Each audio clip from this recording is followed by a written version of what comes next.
But in bed, I cannot sleep at night for thinking of things I wished I'd said to people in arguments. Seriously, some nights I will sit awake all night, unable to sleep. The sitting's not helping, I'm sure. Unable to sleep.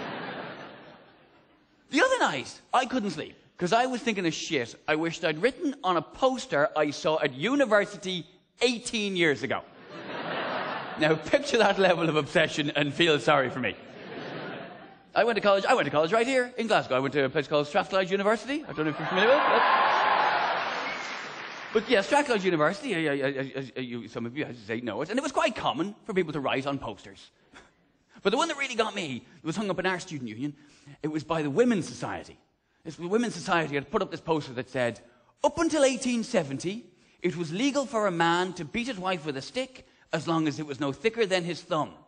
And then under that, in big letters, it said, what's changed? Yes, that is the perfect level of scoffing, derisory laughter that poster deserves. I know it's supposed to make us take a long, hard look at ourselves, but it just makes you go, what a wanky poster. To this day, I regret not going up to that poster and going, it's no longer legal for a man to beat his wife with a stick that's no thicker than his thumb. There you go. 100% of what you've written has changed. That's pretty good. Between you and I, the clue was in the up until. Is there a series of these posters? I'll do the lot. Fuck it. While I'm here, yous can vote now as well. Let's see, what else? I could be here all day. You're allowed to own land now? That's a pretty good. Oh, here's a good one. You're allowed to go to university now, where you can form societies that hang up posters that make you all look like dicks. And end mime. See, that's got to be thorough when you're being picky. It's just such a whingy, spoiled brat of a poster, though, isn't it? What's changed? Fucking everything!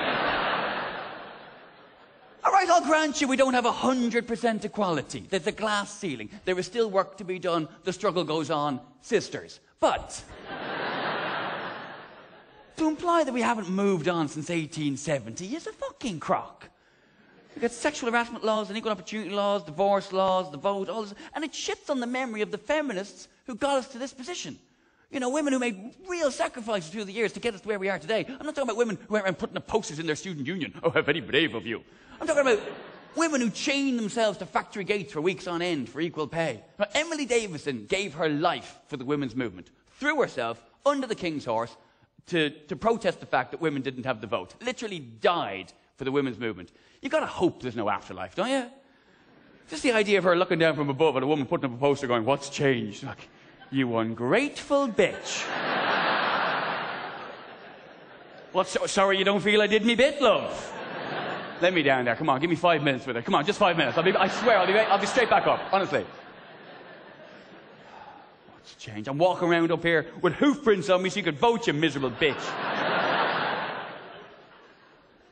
I am gonna haunt your fucking ass. And you know what's really annoying? It was never legal for a man to beat his wife with a stick no thicker than his thumb. I don't mean I'm annoyed that was never legal. That's a good thing. We can all be happy about that. But it makes the poster all the more irritating because it's based on a fallacy. How many people have heard that one before? That's where rule of thumb came from? Yes? A few of you?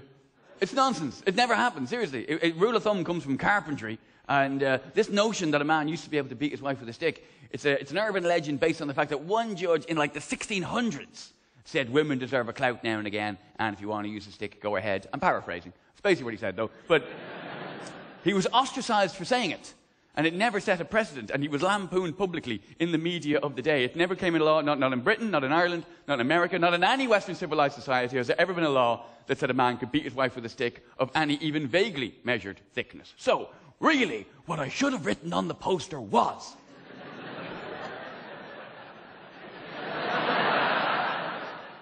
Nothing's changed. You women will still make up shit in order to have a row.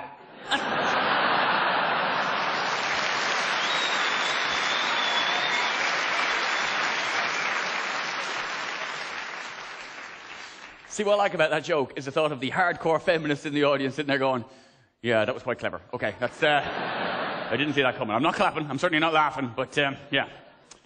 Technically a good joke, I suppose. And he knew who Emily Davison was. You wouldn't have thought that to look at him now, would you? No.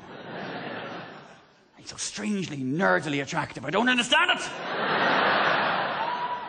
If only he'd do something about that James May haircut. Stop dressing like it was still 1993.